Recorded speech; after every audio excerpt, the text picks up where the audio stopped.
वंदे मातरम। मैं विजय ठाकरे आपका स्वागत करता हूं स्टेप अप एकेडमी पर। आज मैं लेके आया हूं कुछ खास आपके लिए। क्लास 12th के जो स्टूडेंट्स हैं उनका यूनिट टेस्ट होने वाला, पीरियोडिक होने वाला, इंटरनल वैल्यूएशन होने वाला है। तो मैं लेके आया हूं चैप्टर नंबर 2 इंडियन इकोनॉमी 1950 से लेकर 1990, जिसमें सारी जानकारियां मिलने वाली है। और ये सारे क्वेश्चन जो है एनसीईआरटी के हैं, जिसको हम लोग बाइबल कह ले, जिसको हम लोग कुरान कह ले, जिसको हम लोग यहाँ पे गीता कह ले, क्योंकि इनके एक एक वर्ड जो है सारे काम के हैं दोस्तों। तो एनसीईआरटी जो भी लिखता है वो सब इंपॉर्टेंट होता है। तो इसके जो क्वेश्चन बनते होंगे वो भी इंपॉर्टेंट होंगे दोस्तों। तो आज हम लोग अपना सफरनामा जो है शुरुआत करते हैं भाई एनसीईआरटी क्वेश्चंस के साथ। चलिए हम लोग क्वेश्चन नंबर 1 पे आएंगे भैया, ध्यान से समझिएगा। छोटे छोटे क्वेश्चन मगर मोटे मोटे मार्क्स, ठीक है, तो ये याद रखिएगा दोस्तों। तो यहां पे हम लोग सबसे पहला जो क्वेश्चन है वो आता है डिफाइन अ प्लान। प्लान क्या होता है? आप लोग क्या सोचते हैं प्लान के बारे में? तो प्लान का मतलब होता है well to think in advance what to do in future, कि आगे चल के क्या करना है, आगे चल के क्या होना है, वो सब अगर आज मैं डिसाइड कर लूं तो उसको मैं बोलता हूं दोस्तों यहां पे प्लान। बट ये एक स्ट्रक्चर्ड वे में होना चाहिए, सीक्वेंस में होना चाहिए। और यहां पे जब आप प्लान का सोचते हैं तो आपको नेगेटिव फैक्टर समझ में आ जाते हैं कि क्या क्या नेगेटिव चीज हो सकती है। तो उससे भाई खत्म तो नहीं कर सकते मगर उससे लड़ने की ताकत मेरे पास यहां पे आ जाती है। इसी को दोस्तों यहां पे कहा जाता है प्लान। तो कंट्री के साथ भी ऐसा ही था। जैसे ही हमारी कंट्री आजाद हुई 15 अगस्त 1947 में, हमें समझ में नहीं आ रहा तो क्या किया जाए। तो लगभग हम लोगों ने ऐसे ही डिस्कशंस करते करते करते एट द एंड 1950 में बनाया प्लानिंग कमीशन, जो कि लगभग 2015 तक के चलता रहा और इसको चेंज कर दिया गया नीति आयोग नाम से। तो 65 साल लगभग हमारे यहां प्लानिंग कमीशन काम करता है। प्लान होता क्या है, अब हम लोग इसकी बात करते हैं, चर्चा करते हैं।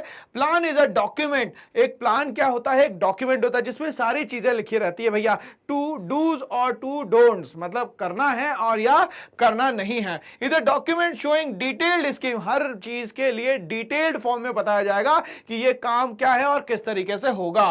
प्रोग्राम एंड स्ट्रेटजी, इसमें पूरे प्रोग्राम्स भी बताए जाएंगे, किसको पहले स्केड्यूल करना है, किसको बाद में स्केड्यूल करना है। Worked out in advance for fulfilling an objective, तो वर्क आउट करना है एग्जाम के लिए। अब हमारा एग्जाम जो आ रहा है उसके लिए हम लोग एडवांस में प्लानिंग कर रहे हैं ना, तो यही तो देश के लिए भी प्लानिंग होती है। तो हम अपनी लाइफ से भी जोड़ सकते हैं दोस्तों यहाँ पे प्लानिंग को। अगर यूनिट टेस्ट में मार्क्स कम आएंगे तो पिटाई होगी दोस्तों, पीरियोडिक पे काम आएंगे तो घर वाले बहुत डांटेंगे। इन सब से बचने के लिए एक अच्छी प्लान कर लो, मेरे साथ जुड़ जाओ, सारे क्वेश्चन आपके सॉल्व हो गए। अब बचा ही नहीं कोई क्वेश्चन जो बाहर से आ सकता है, क्योंकि अपन पढ़ ही रहे हैं इसी किताब से, जिससे सारी बुक्स जो है लिखी जाती है, पढ़ी जाती है, क्योंकि ये बेस बुक है हमारी, ठीक है ना। चलिए नेक्स्ट क्वेश्चन पे आते हैं।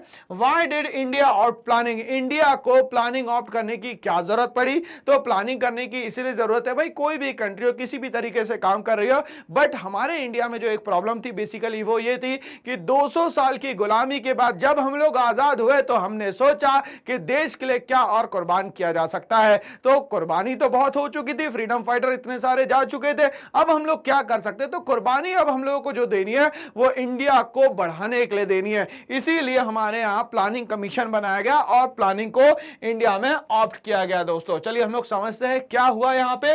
आफ्टर गेनिंग इंडिपेंडेंस, कब मिली भैया इंडिपेंडेंस? 15 अगस्त 1947 एक कंट्री को अलग किया गया जिसका नाम था Pakistan.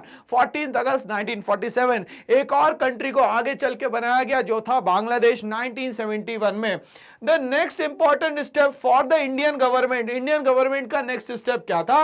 Was to revive the poor. अब हमारे यहां बहुत ज्यादा गरीबी थी, क्यों? क्योंकि हमारे यहां जो बेसिक ऑक्यूपेशनल स्ट्रक्चर था वो 70 to 75% कहीं ना कहीं प्राइमरी सेक्टर था, मतलब एग्रीकल्चर सेक्टर से था। तो यहां पे हमें पता है कि एग्रीकल्चर सेक्टर में हैवी अनएम्प्लॉयमेंट होता है, जिसको हम लोग छुपी हुई बेरोजगारी भी बोलते हैं, डिस्गाइज अनएम्प्लॉयमेंट भी कहते हैं। तो यहां पे पुअर के लिए हम लोग क्या करेंगे?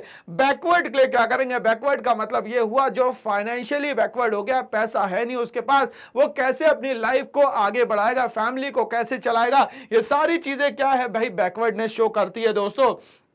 एंड स्टेगनेंट इकोनॉमी, जो इकोनॉमी है वो बढ़नी चाहिए थे मगर नहीं बढ़ पा रही। क्यों? क्योंकि हमारी इकोनॉमी को बना दिया गया था एक फीडर इकोनॉमी, जो कि ब्रिटिशर्स को सिर्फ रॉ मटेरियल देने का काम करती थी और उनसे लेने का काम करती थी फिनिश गुड्स। तो इस तरीके से हमारी इकोनॉमी स्टेगनेंट इकोनॉमी हो गई थी, ना तो आगे बढ़ रही थी, ना हमें कुछ समझ में आ रहा था कि किस तरीके से हम इस इकोनॉमी को आगे बढ़ाएंगे। Inherited from the British rule, but ये सारी चीजें हमें गिफ्ट में देके गए, 200 साल बाद फेयरवेल देके गए, उनने ये सारी चीजें हमें दे दी।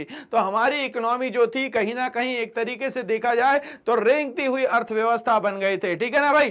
तो यहां रेंगती हुई अर्थव्यवस्था जो है हमारे लिए बहुत ही ज्यादा खतरनाक हो सकती है और इस इकोनॉमी को कहा जाता था क्रिपल्ड इकोनॉमी।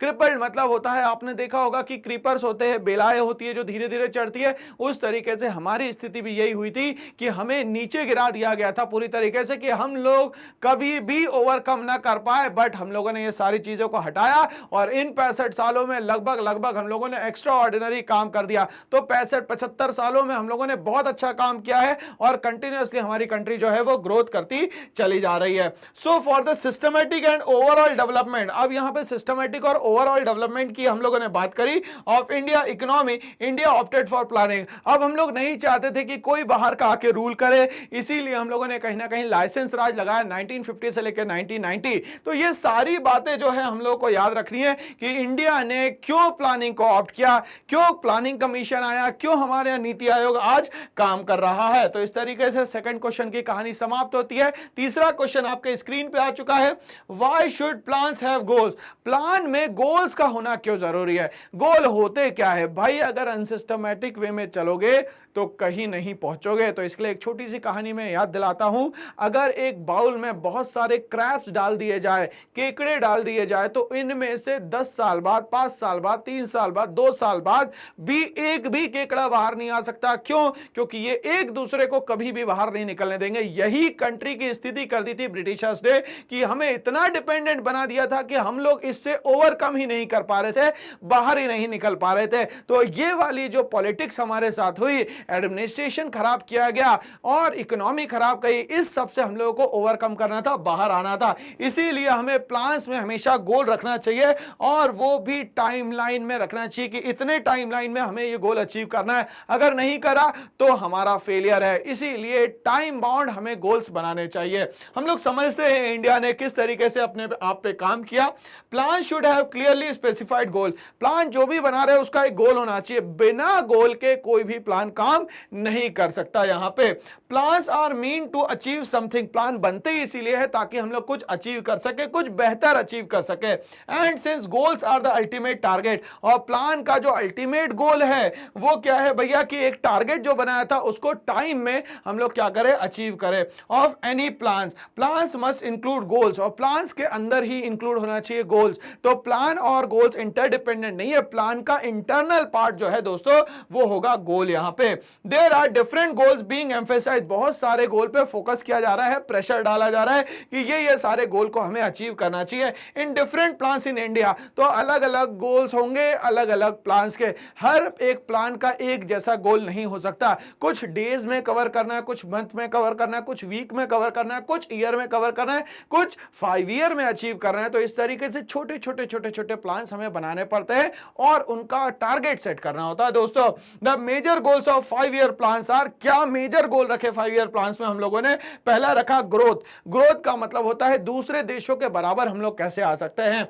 दूसरा बोलता है यहां पे मॉडर्नाइजेशन, दूसरी कंट्री जितने लेवल पे काम कर रही है उनके अप टू द मार्क हम लोग पहुंच जाए, मतलब नेक टू नेक डील होनी चाहिए, हमारी कंट्री कभी भी किसी के पीछे ना रह जाए। इसीलिए हमें क्या करना पड़ेगा, अपने आप को मॉडर्नाइज करना पड़ेगा। ये टेक्नोलॉजी में भी करना पड़ेगा, ये रिसोर्सेज में भी करना पड़ेगा। दोस्तों सेल्फ रिलायंस की बात करें, हम लोग आत्मनिर्भर बने, ठीक है। हम लोग क्या बनना चाहते हैं भाई, कि हमारे काम कोई दूसरा करे, नहीं, हम लोग हर सारे काम को करें। और हम लोग जब सारे काम करते हैं तो इसमें फायदा ये होता है कि हमें सीखने को मिलता है, जब हम सीखते हैं तो दूसरे को एम्प्लॉयमेंट दे पाते, ये बहुत बड़ी खासियत है हम लोगों की। इक्विटी की बात करते हैं तो हर जगह इक्वालिटी क्रिएट हो और यहाँ पे इकोनॉमिक जो इश्यूज आ रहे हैं वो सारे के सारे दोस्तों यहाँ पे सॉर्ट आउट हो जाए। तो इस तरीके से हर प्लान का एक गोल होना आज जरूरी है। चलिए हम लोग नेक्स्ट क्वेश्चन पे आते हैं। What are miracle seeds? Miracle कर दिया, एकदम से जादू कर दिया, एकदम से कुछ अच्छा कर दिया, ये करने वाले कौन थे? तो ये करने वाले मैक्सिको के एक साइंटिस्ट थे जिनका नाम था नॉर्मन बोरलॉग। वो लेके आए भाई ग्रीन रेवोल्यूशन, जिसमें वो क्या करते हैं, डिस्कवर करते हैं HYV seeds. HYV seeds is the combination of two different seeds जिनका DNA मिलाया गया और एक नया सीड बनाया गया, जिसकी फर्टिलिटी भी बहुत ज्यादा थी, प्रोडक्शन भी बहुत ज्यादा था, बट इसको कहीं ना कहीं केमिकल फर्टिलाइजर्स की ज्यादा जरूरत पड़ती थी और इरिगेशन फैसिलिटी मतलब पानी की भी बहुत ज्यादा जरूरत पड़ती थी। बट ये एक्सपेरिमेंट तो हुआ भैया मैक्सिको में और हमें इंडिया में करवाना था, तो इंडिया में इस एक्सपेरिमेंट को लेके आते हैं MS स्वामीनाथन। ये 1966 और 67 में यहां लाया जाता है। तो ये मिरेकल सीड्स का मतलब ही है दोस्तों यहां पे HYV seeds, high yielding variety seeds. चलिए हम समझते हैं इसको।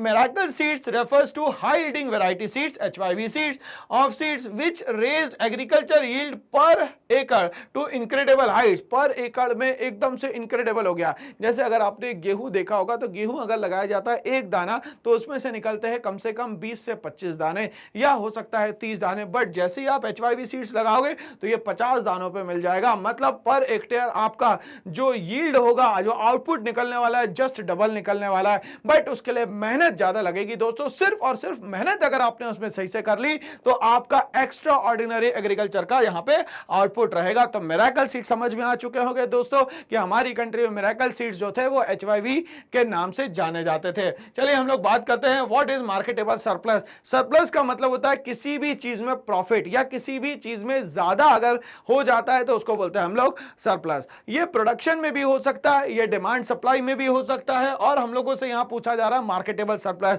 मतलब चीजों की डिमांड जब ज्यादा बढ़ जाए मार्केट में तो उसको हम लोग बोल सकते हैं मार्केटेबल सरप्लस। अब यहां पे अगर डिमांड बढ़ रही है तो इसको कवर करने के लिए आपको सप्लाई भी तो क्रिएट करनी पड़ेगी दोस्तों। चलिए तो हम लोग बात करते हैं मार्केटेबल सरप्लस की। The portion of agriculture produce, जो आपने एग्रीकल्चर प्रोड्यूस किया है वो, which is sold in the market by the farmers after meeting their own consumption requirement. वो जितना लगा रहा है उससे उसके घर का जो काम है, जिसको हम लोग पहले सब्सिस्टेंस क्रॉपिंग कहा करते थे।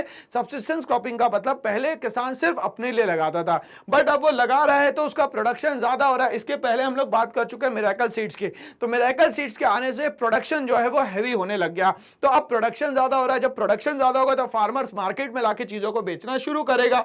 After meeting their own consumption requirement is known as the marketable surplus. मतलब मार्केट में चीजों की डिमांड भी अच्छी खासी और यहां पे सप्लाई भी अच्छी खासी हो रही है, जिसके कारण हमें सारे ग्रेन्स या सारे आउटपुट जो है बहुत ही कम रेट्स पे मिल जाते हैं दोस्तों। तो मार्केट में लाके अपना जो भी ग्रेन्स का आउटपुट है वो सोल्ड करना, अपनी नीड्स को फुलफिल करने के बाद, that is known as marketable surplus. दोस्तों क्या कहलाता है यहां पे? Marketable surplus. आगे बात करते हैं, explain the need and type of land reforms implemented in the agriculture sector.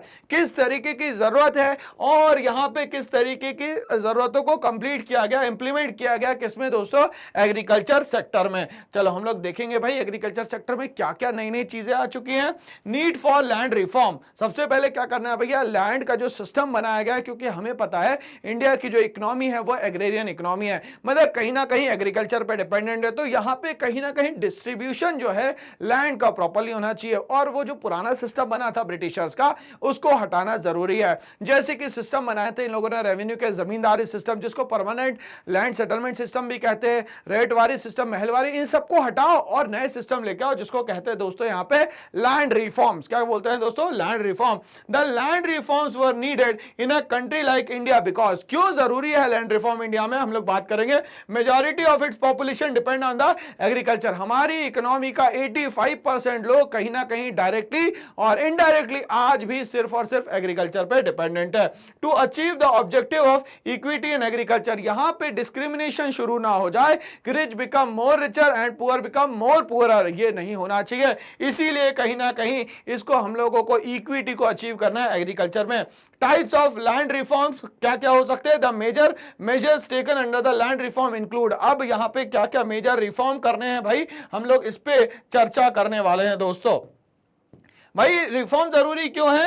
ताकि हम लोग और आउटपुट यहाँ पे क्रिएट कर सके। ठीक है ना, चलिए हम लोग अब रिफॉर्म्स की बात करते हैं। सबसे पहले जो बिचौलिए हैं उनको हटाओ, ब्रोकर को हटाओ, क्योंकि आधे से ज्यादा रेट हाइक जो है, मतलब रेट जो बढ़ाने का काम करते हैं वो करते थे यहाँ पे इंटरमीडियरीज। उनको हटाओ, उनको बंद करो, मतलब एबॉलिशन ऑफ इंटरमीडियरीज जो है बहुत ज्यादा जरूरी था। Indian government took various step to abolish intermediaries and to make tillers the owners of the land. जो लोग खेती कर रहे हैं उन्हीं को मालिक बनाओगे तो वो अच्छे से काम कर पाएंगे और वो सीधे मार्केट में लाके बेचेंगे, तो इससे बीच की जो चेन है वो खत्म हो जाएगी और मार्केट में आसानी से सामान बिकना शुरू हो जाएगा। The ownership rights granted to tenants give them the incentive to increase output. और उनको अगर वो आउटपुट अच्छा खासा क्रिएट करे तो उनको और ज्यादा क्या मिले, यहाँ पे सपोर्ट मिले और अच्छा खासा पैसा मिले, ताकि वो और शिद्दत से क्या कर सके, काम कर सके, खेती कर सके। And this contributed to growth in the agriculture. इसके कारण क्या होगा, एग्रीकल्चर में कंटिन्यूअसली ग्रोथ होना शुरू हो जाएगी। पॉइंट नंबर 2 लैंड रिफॉर्म का जो है लैंड सीलिंग। एक्स्ट्रा लैंड जो भी है एक पर्सन के पास, जैसे मान लेते हैं लैंड सीलिंग में बोल दिया 15 एकड़ होनी चाहिए, इससे ज्यादा जो भी है सरकार उसको सीज कर ले, that is known as land ceiling. But ये इंडिविजुअल प्रॉपर्टी के हिसाब से यहां पे करवाया जाएगा। दोस्तों land ceiling refers to fixing the specified limit of land. क्या करना है, लैंड का स्पेसिफाइड एरिया आपके पास होगा, इसके बाद आपको क्या करना है भैया, सरकार को दे देना है चुपचाप से। Which could be owned by an individual, जो कि किसी एक बंदे के पास है। The purpose of land ceiling was to reduce the concentration of land ownership in few hands. कुछ लोगों के पास ही जमीन जो है उनका अधिकार हो, कुछ लोगों के पास ही पैसा हो, ऐसा नहीं होना चाहिए। खेती सबके पास होनी चाहिए, सबको अधिकार है खेती करने का। कुछ लोगों के पास बिल्कुल कम खेत है, किसी के पास बहुत ज्यादा है। तो ये जो यहाँ पे बैलेंस खत्म हो गया, ये बैलेंस को बनाने का नाम ही है land ceiling act. It help to promote equity in the agricultural sector. और ये कहीं ना कहीं क्या करता है भाई, इक्विटी क्रिएट करता है। किस सेक्टर में दोस्तों, एग्रीकल्चर सेक्टर में। तो इस तरीके से हमें समझ में है कि लैंड रिफॉर्म किस किस तरीके से दोस्तों यहां पे करने चाहिए। नेक्स्ट क्वेश्चन पे आते हैं, does modernisation as a planning objective. क्या मॉडर्नाइजेशन प्लानिंग ऑब्जेक्टिव है? बिल्कुल है भाई। क्यों? क्योंकि दूसरे देशों के बराबर अगर चलना है तो कोई ना कोई ऑब्जेक्टिव, गोल या पर्पस तो बनाना पड़ेगा। Contradiction in the light of employment generation explain. But इसके कारण कहीं ना कहीं एम्प्लॉयमेंट में फर्क पड़ेगा। ये जो कंडीशन है ये आपको यहां पे दोस्तों बतानी है। मॉडर्नाइजेशन ऑफ एग्रीकल्चर जब भी हुआ है, कहीं ना कहीं मशीन्स आई है, मशीन्स आने के कारण लेबर धीरे धीरे करके कम हुए। तो हर चीज के प्रोज एंड कॉन्स होते हैं भाई, प्लस और माइनस होते हैं। हमें प्लस देखना है, माइनस तो सभी देखने का काम करते हैं। बट अगर दो माइनस को मिला दिया जाए तो दोस्तों प्लस बन जाता है। तो अप्रोच ऐसी होनी चाहिए कि कोई भी नेगेटिव चीज अगर आपको जो दे रहा है तो उसको क्या करो भैया, जोड़ लो और अच्छा बना लो। कोई ईंट फेंक फेंक के मारे, कोई पत्थर फेंक फेंक के मारे, तो उससे महल बना लो और उस महल से फिर उसको देखो कि अब देखो भाई, तुम लोगों ने जो हमारे साथ किया था, हमने उसके बदले में तुम्हारे साथ क्या किया। तो नेगेटिव चीजों को खत्म करें और पॉजिटिव चीज को यहां पे क्रिएट करें। The given statement is correct. Modernisation implies use of the advance technology. ये तो बात सही है बिल्कुल कि एम्प्लॉयमेंट जनरेशन में कहीं ना कहीं इफेक्ट तो पड़ता है मॉडर्नाइजेशन का। अब मॉडर्नाइजेशन होगा तो हमारे पास एडवांस टेक्नोलॉजी आएगी, मतलब धीरे धीरे मशीन सिस्टम आएगा हमारे यहाँ। Advance technology requires less labour per unit of output. अब धीरे धीरे करके पर यूनिट के लिए हमें एम्प्लॉयमेंट के लिए लोगों की कम जरूरत पड़ेगी, क्योंकि ज्यादा से ज्यादा काम मशीन यहां कर लेगी। दस, मॉडर्नाइजेशन क्रिएट्स अनएम्प्लॉयमेंट। तो ये स्टेटमेंट भी सही है कि मॉडर्नाइजेशन के कारण कहीं ना कहीं दोस्तों अनएम्प्लॉयमेंट तो क्रिएट होती है। Why was it necessary for a developing country like India? अभी हमारी कंट्री जो है एक डेवलपिंग कंट्री जो कंटिन्यूअसली बढ़ रही है और आगे चल के एक डेवलप कंट्री हो जाएगी। क्यों? क्योंकि हमारी कंट्री की इकोनॉमी जो है अभी 5th लार्जेस्ट इकोनॉमी हो चुकी है। लगभग डॉलर 3.75 ट्रिलियन की इकोनॉमी हो चुकी है दोस्तों यहाँ पे, और ये धीरे धीरे करके अच्छा काम कर रही है और अच्छा ग्रोथ भी देगी आगे चल के। India to follow self reliance. Self reliance का मतलब हुआ आत्मनिर्भर, मतलब हम अपनी कंट्री के लिए जो भी सामान बनाए हमारी कंट्री में बनाए और हम लोग दूसरों को बेचे और हमारी कंट्री में हमारा सामान ही बेचा जाए एज अ प्लानिंग ऑब्जेक्टिव। तो सेल्फ रिलायंस क्या हमारे लिए प्लानिंग ऑब्जेक्टिव होना चाहिए? बिल्कुल होना चाहिए दोस्तों। The policy of self reliance मतलब आत्मनिर्भर, अपनी कंट्री में हम खुद काम करें, हम सारी चीजों को बनाए, was considered a necessity because of the two reason. दो कारण है जिसके कारण हम लोग यहाँ पे सेल्फ रिलायंस को एक प्लानिंग ऑब्जेक्टिव मानते हैं। पहला, टू रिड्यूस फॉरेन डिपेंडेंस, दूसरी कंट्री पे डिपेंडेंसी हमारी खत्म हो जाए। ब्रिटिशर्स पे डिपेंडेंसी शो करके हम 200 साल गुलाम रहे, अगर नहीं करते हो सकता है हम आजाद रहते हमारा इतना सारा पैसा जो ड्रेन ऑफ वेल्थ कहते हैं वो बिल्कुल भी नहीं होता। As India was recently freed from foreign control, और इंडिया कहीं ना कहीं अभी फॉरेन कंट्रोल से क्या हुई है दोस्तों, फ्री हुई है। It is necessary to reduce our dependence on foreign country, और हमें क्या करना है, धीरे धीरे करके जो डिपेंडेंसी है फॉरेन कंट्री में किसी भी चीज की, वो यहाँ पे लैपटॉप्स की बात करें, सेलफोन्स की बात करें, टेक्नोलॉजी की बात करें, रिसोर्सेज की बात करें, सारी हमें खत्म करनी है। स्पेशली फॉर फूड, अगर फूड के लिए है तो बिल्कुल खत्म करनी चाहिए, क्योंकि फूड में हम लोग एग्रेरियन इकोनॉमी वाले लोग सबसे ज्यादा प्रोडक्शन करने की ताकत रखते हैं। So stress should be give to attain self reliance, तो हमें क्या करना चाहिए, सबसे ज्यादा स्ट्रेस देना चाहिए सेल्फ रिलायंस पे, मतलब हर काम को करने की क्षमता हम में है, हम लोग करना चाहे तो। चलिए आगे बढ़ते हैं भैया, हम लोग यहाँ पे दूसरी कहानी क्या है, टू अवॉइड फॉरेन इंटरफियरेंस, और हमारे किसी भी काम में बाहर की कंट्री इंटरफियर ना करे, वो अपनी होशियारी ना देखे जाए कि काम ऐसे होना चाहिए, काम हम बताएंगे कैसे होना चाहिए। It was fear that dependence on imported food supplies, अब ये बोल रहे हैं कि जो इंपोर्टेड फूड सप्लाईज होती है उस पर डिपेंडेंसी हमें खत्म करनी है। Foreign technology and foreign capital में increase foreign interference in the policies of our country, FDI, FII, QFI, इन सबके कारण भी कहीं ना कहीं उनका इंटरफियरेंस बढ़ता है, बट हम लोग उनको इंटरफियर ना करने दे। हाँ, कैपिटल इन्वेस्टमेंट करवाए, इसमें कोई दिक्कत नहीं है, बट इंटरफियरेंस दोस्तों जो है इनका कम से कम होना चाहिए। यहां पे आगे हम लोग बात करते हैं, नेक्स्ट क्वेश्चन स्क्रीन पे आ चुका है, what is sectoral composition of an economy, किस सेक्टर पे कितना ध्यान देना है इसकी बात कर रहे हैं यहां पे। और हमें पता है दोस्तों 3 सेक्टर होते हैं, प्राइमरी सेक्टर, सेकेंडरी सेक्टर और tertiary sector. Is it necessary that the service sector should contribute maximum to GDP of an economy, क्या आज सर्विस सेक्टर बहुत ज्यादा क्या कर रहा है, सपोर्ट कर रहा है, या उसका सेक्टोरल कंपोजिशन जो है वो ज्यादा है सर्विस सेक्टर का इकोनॉमी में, जो कि जीडीपी में मैक्सिमम कंट्रीब्यूशन कर रहा है। ये बात हम लोग को यहां पे बतानी है कि ये बात सही है या गलत है। चलिए हम लोग बात करते हैं, structural composition refers to contribution made by the agricultural, industrial and service sector. अगर हम लोग सेक्टरल कंपोजिशन की बात करें या स्ट्रक्चरल कंपोजिशन की बात करें, दोनों एक ही बात है, हम अपने चीजों को किस तरीके से बांटते हैं, हमारे ऑक्यूपेशन को किस तरीके से बांटते हैं। And service sector in the GDP of the country, no, it is not necessary that the service sector contributes maximum to GDP of an economy। ऐसा जरूरी नहीं है कि सिर्फ सर्विस सेक्टर कंट्रीब्यूशन करे, इसमें मैन्युफैक्चरिंग सेक्टर मतलब सेकेंडरी सेक्टर भी यहाँ पे क्या कर सकता है, कंट्रीब्यूशन कर सकता है, प्राइमरी सेक्टर भी यहाँ पे कंट्रीब्यूशन कर सकता है। However, by 1990 the share of the service sector was the maximum at 40.59%, but 1990s की बात करें तो यहाँ पे सर्विस सेक्टर का कंट्रीब्यूशन बढ़ चुका था। This phenomenon of growing share of the service sector marked the beginning of the globalization in the country, but कहीं ना कहीं 1990s के बाद हमारे यहाँ 3 वर्ड्स यूज करे गए, लिबरलाइजेशन, प्राइवेटाइजेशन और ग्लोबलाइजेशन, जहां पे अब देखा गया कि सारे सेक्टर्स अब धीरे धीरे करके कंट्रीब्यूशन स्टार्ट कर रहे हैं, कहां पे दोस्तों, जीडीपी में। तो हम लोग ये नहीं कह सकते कि सिर्फ सर्विस सेक्टर का कंट्रीब्यूशन बढ़ रहा है, बाकी सेक्टर्स भी धीरे धीरे करके बहुत अच्छा काम कर रहे हैं। नेक्स्ट क्वेश्चन आ गया स्क्रीन पे, क्वेश्चन नंबर 10 कहता है, explain the statement that green revolution कब आया, 66 और 67 में, कौन लेके आया, नॉर्मन बोरलॉग लेके आया, कहां, मैक्सिको में, और इंडिया में कौन लेके आता है दोस्तों इसको, MS Swaminathan. enabled the government to procure sufficient food grains to build its stock, government के पास sufficient food stock होगा, ये कहीं ना कहीं बात समझ में आ गई, क्यों, क्योंकि हमारे पास मार्केटेबल सरप्लस आने लग गया होगा, ठीक है। That could be during the times of shortage, तो इस टाइम्स ऑफ शॉर्टेज के लिए जब हमारे पास मार्केटेबल सरप्लस होगा तो हम लोग इसको स्टॉक करके रखेंगे, जिसको कहा जाता है दोस्तों बफर स्टॉक, और इसको मेंटेन करने का काम करेगी FCI, food corporation of India. चलिए समझते हैं इसको। द ग्रीन रेवोल्यूशन कब आया दोस्तों, 66-67 में, resulted in the manifold increase in the agriculture production and productivity, इसके कारण बहुत ज्यादा गुना, 2 गुना, 4 गुना, 8 गुना ज्यादा प्रोडक्शन होना शुरू हो गया ग्रीन रेवोल्यूशन के बाद। As a result India was able to achieve self sufficiency in food grains, अब इंडिया ने अचीव कर लिया self sufficiency in food grain. Food grains के बारे में बात करें तो जब हम PL 480 में अमेरिका पे डिपेंडेंट थे, बट आज हमारी स्थिति है कि हम हर चीज में सेल्फ डिपेंडेंट है।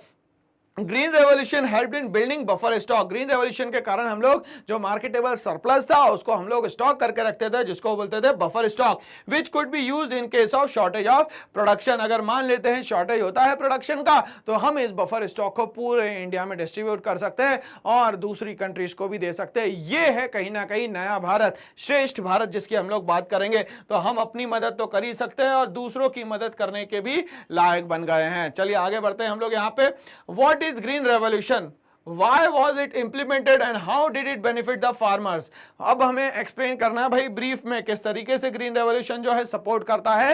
क्या है green revolution? Green revolution refers to the large increase in production of food grain. Food grains का लार्ज स्केल में प्रोडक्शन कहलाता है green revolution, resulting from the use of HYV seeds specially for the wheat, rice and maize. इसमें wheat, rice और मेज mainly लिए गए, जिसमें पंजाब, हरियाणा और वेस्टर्न यूपी को सबसे पहले टारगेट किया गया भाई यहाँ पे। तो ये ग्रीन रेवोल्यूशन जो है कहीं ना कहीं हमारे लिए बहुत अच्छा क्या लेके आता है भाई, कहीं ना कहीं PL 480 से छुटकारा दिलवाने के लिए ये ग्रीन रेवोल्यूशन हमारे लिए भगवान की तरह काम करता है। ठीक है, अब इससे इंप्लीमेंट करने से क्या क्या फायदे हैं? To break the stagnation in agriculture cause during the colonial rule.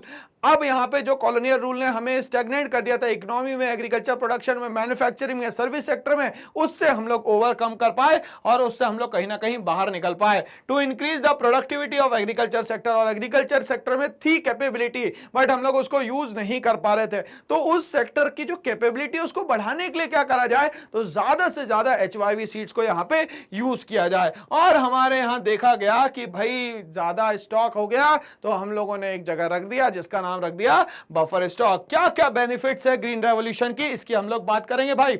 Self sufficiency in food grain. अब हम लोगों को किसी भी कंट्री पे डिपेंडेंट नहीं होना है कि आप आइए हमारी मदद करिए या हमें फूड ग्रेन्स की जरूरत है। ये सब चीजें हमारे साथ खत्म हो चुकी है, मतलब मांगने वाला सिस्टम खत्म हो गया है, अब डोनेशन वाला सिस्टम शुरू हो गया। हमसे ले लीजिए, हमारे पास ज्यादा है, मार्केटेबल सरप्लस, जरूरत से ज्यादा हम लोग अब यहां पे दोस्तों प्रोडक्शन करने लग गए हैं with the help of green revolution. तो हम तो नॉर्मन बोरलॉग को भगवान ही मानेंगे।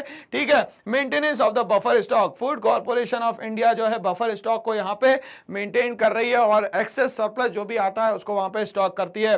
Upliftment of the small farmer, धीरे धीरे करके जो छोटे किसान थे, जो टेनेंट्स थे, वो भी अब सेल्फ सफिशिएंट हो गए, वो भी ज्यादा से ज्यादा प्रोडक्शन कर पा रहे, मतलब हर जगह अब ग्रीनरी ही ग्रीनरी दिख रही है दोस्तों। चलिए, तो ये हमारे लिए बहुत अच्छा एडवांटेज है। आगे हम लोग बात करते हैं explain growth with equity as a planning objective. Growth तो होना चाहिए मगर इक्वालिटी के साथ में होना चाहिए, इक्विटी होनी चाहिए, मतलब there will be no discrimination between the rich and the poor section of the society. ये हुआ तो देश बर्बाद हो गया। हमें लेके चलना है यूनिटी इन डाइवर्सिटी। तो बच्चे कैसे इससे भाई, तो ग्रोथ विद इक्विटी को हम प्लानिंग ऑब्जेक्टिव बना ले, इससे हमारी कंट्री आगे बढ़ जाएगी, डेवलप्ड नेशन बनने में बहुत सहायता मिलेगी हमें। Growth refers to increase in the country's capacity to produce. Growth का मतलब क्या होता है, कंट्री की कैपेसिटी को बढ़ाना। The output of goods and services, दोनों चीजों में करना है, गुड्स में भी और सर्विसेज में भी। With in the country growth implies, growth में क्या क्या आता है, इधर a larger stock of the productive capital, ज्यादा से ज्यादा पैसा लगाया जाए, पैसा लगाने के साथ प्रोडक्शन भी उतना ही बढ़ाया जाए। दूसरा, और a larger size of supporting services like the transport and the banking, और यहाँ पे कुछ सर्विस सेक्टर का ज्यादा यूज किया जाए, जैसे बैंकिंग, फाइनेंस मिलेगा लोग काम करेंगे, पैसा नहीं मिलेगा लोग काम नहीं करेंगे। ट्रांसपोर्ट और कम्युनिकेशन से क्या होगा, लोग अपने प्रोडक्ट को मैक्सिमम टाउन एरिया तक के या अर्बन एरियाज तक के भेज पाएंगे। बट अभी क्या होता था, ऑल वेदर रोड ना होने के कारण उनका जो भी प्रोडक्ट था वो मार्केट में नहीं आ पाता था और मिनिमम पे उनको बेचना पड़ता था, जिसके कारण उनकी जो कॉस्टिंग है वो भी कहीं ना कहीं निकल नहीं पाती थी। तो ये कहीं ना कहीं हमारे लिए डिसएडवांटेज था। और an increase in the efficiency of the productive capital and the services. अब ये सारी चीजें जो है हमारे लिए गुड इंडिकेटर है और हम लोगों को अब ये डेवलपिंग से डेवलप की तरफ जल्दी से ले जाने वाला है। Good indicator of economic growth is study increase in the GDP. अब गुड इंडिकेटर कैसे पता चलता है, जैसे जैसे आपका जीडीपी बढ़ता चला जाता है वैसे वैसे ये गुड इंडिकेटर बनता चला जाता है। इंक्रीज इन जीडीपी और availability of goods and services enables people to enjoy a more rich and varied life, मतलब कहीं ना कहीं लोगों का स्टैंडर्ड ऑफ लिविंग जो है कंटिन्यूअसली बढ़ता चला जाता है। अकॉर्डिंग टू इक्विटी, इक्विटी की मैं बात करूं तो इक्वालिटी की बात हो रही है। Every Indian should be able to meet his और her basic needs, food, house, education and health care, ये बेसिक नेसेसिटी ऑफ लाइफ है जो कि सारी ये कंप्लीट कर पाता है। एंड इक्वालिटी जो है वो कम हो जाएगी in the distribution of wealth should be reduced. Equity aims to raise the standard of living of all the people. So growth with equity help to achieve planning objective of the development with the social justice. तो ये भाई social justice की भी बात कर रहा है और ये सारी चीजें हमारे लिए यहाँ पे इंपॉर्टेंट है। बात करते हैं हम लोग अब क्वेश्चन नंबर 13 की। तो ये सारे क्वेश्चन बहुत इंपॉर्टेंट है, मैंने कहा था आपसे एनसीईआरटी का सारा क्वेश्चन बोर्ड में आपको इसकी इंपॉर्टेंस समझ में आएगी। अभी तो आप छोटे मोटे एग्जाम देंगे तो उसमें लगेगा कि ये तो क्वेश्चन इंपॉर्टेंट है नहीं, बट बोर्ड में ये सारे क्वेश्चन दोस्तों इंपॉर्टेंट है। चलिए समझते हैं हम लोग। Why was public sector, public sector का मतलब एक ऐसी इकोनॉमी जो सोशलिस्ट इकोनॉमी को फॉलो करती होगी, उसको बोलते हैं public sector. Given a leading role in the industrial development during the planning period, planning period में सबसे ज्यादा फोकस किया गया किस पे भाई, पब्लिक सेक्टर पे। ऐसा क्यों हुआ, what is the reason behind it, तो समझने वाले हैं दोस्तों हम लोग यहां पे इसको। The public sector was given a leading role in the industrial development during the planning period because of the following reason. तो हर चीज के पीछे कोई ना कोई रीजन होता है, वो क्या रीजन था इसकी हम लोग बात करेंगे यहां पे। Shortage of capital with the private sector, private sector के पास पैसा ही नहीं था, पैसा नहीं होगा तो लगाएगी कैसे, लगाएगी नहीं तो फिर काम कैसे होगा। इसीलिए यहां कहीं ना कहीं पूरा जो जिम्मेदारी का सिस्टम था वो किस पे डाल दिया गया, पब्लिक सेक्टर पे, मतलब सरकारी कंपनियों पे। Private entrepreneurs did not have the capital to undertake investment in the industrial ventures required for the development of the Indian economy. तो इंडियन इकोनॉमी में जो भी कंपनियां एस्टैब्लिश करनी थी ये सारी सरकारी कंपनियां बनी, क्यों, क्योंकि इन लोगों के पास पैसा उस समय पे नहीं था। At the time of independence Tatas and Birlas were the only well known private entrepreneurs. उस समय बात करें तो दो ही कहीं ना कहीं काम कर रहे थे, टाटाज और बिरला। टाटा में भी हम लोग बात करें तो टिस्को 1907 में टाटा आयरन स्टील इंडस्ट्रीज के नाम से स्टार्ट हुआ, जो कि जमशेदपुर में स्टार्ट हुआ। तो ये प्रोडक्शन कर रहे थे जो कि बेसिक इंफ्रास्ट्रक्चर पे काम करते हैं, जो कि आयरन बना रहे हैं। बाकी कंस्ट्रक्शन का जो काम था वो कहीं ना कहीं आप बिरलाज ने स्टार्ट करा। As a result government had to make industrial investment through public sector undertakings, तो इसको हम लोग बोलते हैं पीएसयू। तो सरकारी कंपनियों में ज्यादा से ज्यादा पैसा लगाया गया और सरकारी कंपनियों के सारे काम दिए गए, ठीक है। इसी सिस्टम को कहीं ना कहीं आगे चल के हम लोग लाइसेंस राज के नाम से भी जानते हैं। Lack of incentive for the private sector, और पैसे की भी कमी थी, क्या थी, the Indian market was not big enough to encourage private industries, और इंडिया का मार्केट इतना बड़ा नहीं था कि प्राइवेट सेक्टर को बहुत ज्यादा सपोर्ट किया जा सके to undertake major project even if they had capital to do so. अगर पैसा भी था तो मार्केट नहीं है, मार्केट में अगर प्रोडक्ट दोगे तो दोगे किसको, कोई खरीदेगा नहीं आपका। Due to limited size of market there was low level of demand for the industrial good, इसके कारण यहां पे डिमांड ऑफ इंडस्ट्रियल गुड्स भी जो थी वो बहुत ही दोस्तों यहां पे कम हो गई। थर्ड पॉइंट पे आते हैं, objective of the social welfare. और पब्लिक सेक्टर का मेन काम सोशल वेलफेयर होता है, बट प्राइवेट सेक्टर का मेन काम क्या होता है, to earn more and more money, जो कि कैपिटलिस्ट इकोनॉमी सिस्टम पे काम करता है दोस्तों। The objective of the equity and the social welfare of the government, सरकार इक्विटी और सोशल वेलफेयर दोनों की बात करती है यहाँ पे। Could be achieved only through direct participation, किसके थ्रू हो सकता है भाई, डायरेक्ट पार्टिसिपेशन के थ्रू हो सकता है, of the state in the process of industrialisation. और यहाँ पे इक्विटी और सोशल वेलफेयर दोनों का जो काम था वो यहाँ पब्लिक सेक्टर के थ्रू हो सकता था, इसीलिए कहीं ना कहीं मेनली फोकस जो था वो पब्लिक सेक्टर पे किया गया दोस्तों। Next question on the screen क्या है भाई, वाई सब्सिडीज का मतलब क्या होता है, किसी चीज के प्रोडक्शन में आपको डिस्काउंट मिल जाना, मतलब किसी चीज को बनाने में या तो आपको यहां पे डिस्काउंट मिल जाए या खरीदने में डिस्काउंट मिल जाए, तो उसको बोलते हैं यहां पे सब्सिडीज। सब्सिडीज देने का काम कौन करता है, तो वो दोस्तों यहां पे गवर्नमेंट करती है। जैसे एलपीजी सिलेंडर पे सब्सिडी, फर्टिलाइजर खरीदोगे उसमें सब्सिडी, तो बहुत सारी ऐसी चीजें हैं जो नेसेसिटीज ऑफ लाइफ है किसी किसी के प्रोफेशन के लिए, उसको हम लोग कहते हैं यहाँ पे सब्सिडी। तो जिसका जो ऑक्यूपेशन है उस हिसाब से उसको यहाँ पे सब्सिडी दी जाती है। Encourage farmers to use new technology. They are huge burden on government finance है, बट कहीं ना कहीं ये सब्सिडी जो ह्यूज बर्डन बनता है सरकार पे आगे चल के, तो सब्सिडी कहा जाए तो सीधी सीधे लॉस है किसके लिए भैया, सरकार के लिए। Discuss the usefulness of the subsidy in the light of this fact, हम लोगों को चर्चा करनी है कि सब्सिडी किस तरीके से काम आती है, या तो ये फायदा देगी या तो नुकसान देगी। In India subsidies are necessary because majority of the farmers are very poor, और हमें यह पता है कि फार्मर्स को एडवांस में पैसा चाहिए रहता है तभी जाके वो खेती कर सकते हैं, अगर पैसा नहीं मिलेगा तो खेती यहां पे नहीं हो पाएगी। And they will not be able to afford the required inputs, और उनके पास टूल्स भी नहीं है, उनके पास कैपेबिलिटी नहीं है, बट वो खेती करना चाहते हैं विदाउट द सब्सिडीज, और बिना सब्सिडीज के तो ये दोस्तों बिल्कुल भी पॉसिबल नहीं है। तो हमें पता चल रहा है कि भाई फार्मर की स्थिति जो है आज भी बहुत खराब है। To reduce the income inequality between rich and poor farmers and to achieve the ultimate goal of the equity, सरकार चाहती है कि जो डिस्क्रिमिनेशन है वो खत्म हो रिच और पुअर के बीच में। So the government should continue with agriculture subsidy as farming in India continues to be a risky business. हमें यह पता है कि सरकार सब्सिडी दे रही है, बट ये भी पता है कि फार्मिंग जो है यहाँ पे बहुत ही ज्यादा रिस्की बिजनेस है। However necessary steps should be taken to ensure that only the poor farmers enjoy the benefits. अब हमें ये समझ में आ गया कि पुअर फार्मर जो है एंजॉय कर सकते हैं बेनिफिट्स ऑफ सब्सिडी। बहुत ज्यादा जो रिच फार्मर्स है वो सरेंडर कर सकते हैं सब्सिडी, सरकार मना नहीं करेगी, ठीक है। And not the fertiliser industry and the big farmers, तो बिग फार्मर्स के लिए भी नहीं है ये सब्सिडी, और यहाँ पे बात करें ये जो फर्टिलाइजर इंडस्ट्री इनके लिए भी नहीं। ये जो सब्सिडीज है ये सारी के सारी सिर्फ और सिर्फ किसके लिए दी गई है, तो ये दी गई है गरीब किसानों के लिए और जरूरतमंद लोगों के लिए। चलिए हम लोग नेक्स्ट क्वेश्चन पे आते हैं जो कि हमारा बहुत इंपॉर्टेंट क्वेश्चन है। Why despite the implementation of green revolution, green revolution लगा दिया, 65% of our population continue to be engage in the agriculture sector till 1990, और उसके बाद भी हमारी एग्रीकल्चर का 65% जो है किसमें इन्वॉल्व था भैया, एग्रीकल्चर सेक्टर में। तो दूसरे भी तो सेक्टर थे, बट यहां पे हमें समझ में आ गया कि एग्रीकल्चर में एक लगाओ और 20 गुना ज्यादा पाओ, तो एग्रीकल्चर बहुत सारे लोगों का एम्प्लॉयमेंट दोस्तों यहां पे दे सकती है। 65% of our population continue to be engage in the agriculture sector till 1990 because industrial and service sector was unable to absorb the extra people involve in the agriculture. जो भी एक्स्ट्रा पीपल एग्रीकल्चर में, वो agriculture में तो adjust हो सकते हैं, मगर इंडस्ट्री में या सर्विस सेक्टर में उनको एडजस्ट नहीं किया जा सकता। इसीलिए 1990s तक के अभी भी मैन्युफैक्चरिंग सेक्टर और सर्विस सेक्टर में एक्स्ट्रा लोग नहीं देखे जा सकते थे। तो इस तरीके से हमारा एनसीईआरटी क्वेश्चन का जो सफरनामा है वो दोस्तों यहाँ पे समाप्त होता है। और ऐसी और वीडियोस के लिए बने रहिए मेरे साथ। करना है एक छोटा सा काम, इस चैनल को लाइक शेयर सब्सक्राइब करना ना भूले। Thanks for watching all.